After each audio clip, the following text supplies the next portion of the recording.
Red gate में दाखिल होते ही वो उन्हें एक कोड वर्ल्ड के साथ कनेक्ट कर देता है।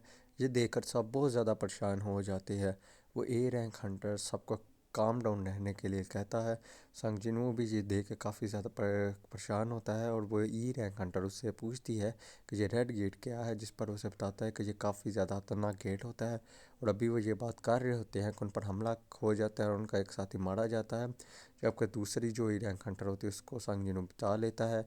और ये बी रैंक हंटर ये देख काफ़ी ज़्यादा हैरान हो जाती है। और वहाँ पे आइस एल्फ्स होते हैं जो उन पर हमला करते हैं। ये देख के सब काफ़ी ज़्यादा हो जाते हैं। संग जिनू भी काफ़ी ज़्यादा देख कर उन्हें हैरान होता है और बाकी सब काफ़ी ज़्यादा डरे होते हैं क्योंकि आइस एल्फ्स काफ़ी ज़्यादा पावरफुल होते हैं। संग जिनू उन्हें देख कर एक किलिंग ओरा निकाल रहा होता है और जो ए रैंक हंटर होता है वो कहता है कि आइस एल्फ्स काफ़ी ज़्यादा पावरफुल होते हैं, इसलिए हमें दो ग्रुप्स में बांट जाना चाहिए। एक ग्रुप मेरा होगा, यानी पावरफुल हंटर्स का, जिसमें पावरफुल टीम्स होंगी। ये सुनकर सब उसके साथ होने के लिए तैयार हो जाते हैं। जब एक ई रैंक हंटर उनके साथ जाने को चाहता है तो उसे बाहर निकाल देता, तो कहता है कि तुम उस ग्रुप के साथ रहोगे और संग जिनू को उसका लीडर बना देता है कि तुम उसका लीडर हो। ये सुनकर दोनों ई रैंक हंटर काफ़ी ज़्यादा डर जाते हैं और ये बी रैंक हंटर भी कहती है कि मैं भी उनके ही ग्रुप में जाना चाहूँगी। और ये संग जिनू कहकर कहती है कि तुम एक ई रैंक हंटर नहीं हो, तुम अपना रैंक छुपा रहे हो। ये देख संग जिनू काफ़ी ज़्यादा चौंक जाता है और वो उनको उस रास्ते पर जाने के लिए कहता है और वो जल्दी से उस रास्ते पर चले जाते हैं और ये लोग वहीं रहते हैं। सांग जिनू इन्हें कहता है कि अब हमें भी अपनी मंजिल की तरफ चलना चाहिए। जब ये लोग जंगल में से गुजरे होते हैं तो ये आइस बियर के पंजों के निशान देखते हैं और वो ये रैंक हंटर इन्हें बताता है कि लगता है यह काफ़ी ज़्यादा आइस बियर्स हैं। अब लगता है कि वही रैंक हंटर्स कभी भी सर्वाइव नहीं कर पाएंगे।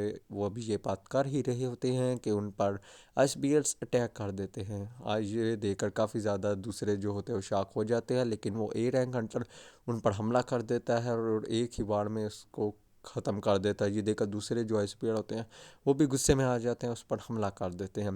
दूसरी तरफ यहाँ पे संग जिनुओ भी उन मार्क्स को देख लेते हैं। उन्हें पता लग जाता है कि इसमें काफ़ी ज़्यादा आइस बियर्स है। वो और संग जिनू कहता है अगर इस एरिया में आइस बियर्स हैं तो फिर दूसरे मास्टर यहाँ पे नहीं होंगे, सिर्फ आइस बियर ही होंगे, यानी लो मास्टर्स होंगे। ये सुनकर वो लड़की काफ़ी ज़्यादा चौंक जाती है और फिर संग जिनू अपने इन्वेंट्री में से उन सबको कोड निकाल कर देता है। ये देखकर वो काफ़ी ज़्यादा हैरान हो जाते हैं क्योंकि सिर्फ इन्वेंट्री में इतना ज़्यादा सामान रखना हाई लेवल हंटर भी नहीं रख पाते। अब वो आगे चलने लगते हैं कि अचानक वो लड़की उनसे पूछती है कि आखिर में तुम हो कौन, जिस पर संग जिनू ने खामोश रहने के लिए कहता है कि उसके बारे में कुछ भी सवाल ना पूछे और वो सब खामोश हो जाते हैं। फिर दूसरी तरफ जो आइस बियर होता है उन पर हमला कर देता है। सब उसे देखकर काफ़ी ज़्यादा परेशान हो जाते हैं और दूसरी तरफ बाहर हंटर गिल्ड का जो होता है मास्टर वो भी पहुंच चुका होता है और उनसे पूछता है कि ये रेड गेट कैसे बना और कौन कौन उसके अंदर है, जिस पर वो उन्हें बताता है कि ए रैंक हंटर वाला भी उनके साथ है। और वहाँ पे वो अमेरिकन हंटर भी आ जाता है और वो आकर उससे पूछता है कि मैं यहाँ एक ई रैंक हंटर के लिए आया हूँ जिसका नाम संग जिनू है। ये सुनकर वो काफ़ी ज़्यादा परेशान हो जाता है कि सब लोग उसे ही ढूंढ रहे हैं और इस रेड गेट को देखकर कहता है कि लगता है कि वो अब कभी बाहर नहीं आ पाएगा, वो अंदर ही मर गया होगा। और यहाँ पे संग जिनू सारे जितने भी आइसबीयर्स होते हैं सबको ख़त्म कर देता है और अपना लेवल अप कर रहा होता है। वो लड़की उसे कहती है अब हमें क्या करना चाहिए, तो वहीं पे वो टेंट लगा कर और मीट वगैरह खाने लगते हैं।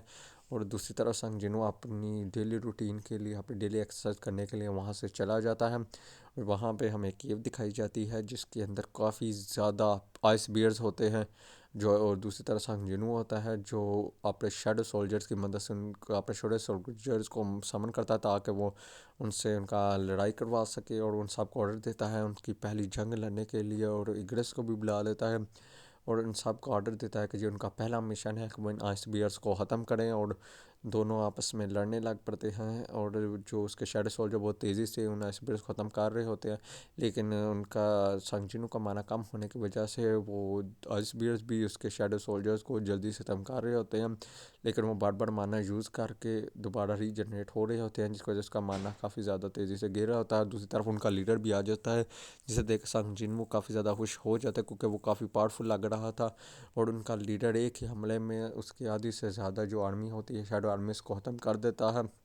वो काफ़ी ज़्यादा पावरफुल ऑर्डर निकाल रहा होता है, जिससे उसकी एमपी भी बिल्कुल ख़त्म हो जाती है। संग जिनू का अब सिर्फ इग्रस और संग जिनू ही बचे होते हैं। वो इग्रस को ऑर्डर देता है उससे लड़ने के लिए, और इग्रस उसको मारने के लिए जाता है और अपने पूरी फार्म में अपनी सोड को घुमाते हुए उस पर हमला करता है और उससे काफ़ी ज़्यादा गहरा घाव देता है, जिससे वो काफ़ी ज़्यादा गुस्से में आ जाता है।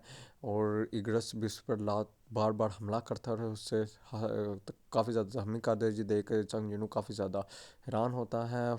वो अभी तक मरा नहीं होता, इग्रस उसे ख़त्म करने वाला होता है, लेकिन वो मरने से पहले एक काफ़ी पावरफुल ऑर्डर रिलीज़ करने लगता है, लेकिन इग्रस उसे एक ही बार में उसका सर काट देता है और उसे ख़त्म कर देता है। ये देख के संग जिनू काफ़ी ज़्यादा खुश हो जाता है कि इग्रस काफ़ी ज़्यादा पावरफुल सोल्जर है, और वो सर उसका उसके सामने ला कर रखता है। और संग जिनू इग्रस को इसके लिए थैंक यू करता है, और जितने भी शेडोस जितने भी आइस बेयर्स होते हैं वो सब मर चुके होते हैं। और दूसरी तरह वो ए रैंक पार्टी सारी जो होती है वो मर चुकी होती है, सिर्फ वो ए रैंक हंटर ही बचा होता है। आइस एल्फ्स ने उन सबको बड़ी बड़ी करके मार दिया होता है, और आखिरी में जो हंटर कमज़ोर हंटर बचता है उसे भी मार देते हैं, और वो काफ़ी ज़्यादा इसमें मज़े ले रहे होते हैं। ये देखकर वो ए रैंक हंटर काफ़ी ज़्यादा डर जाता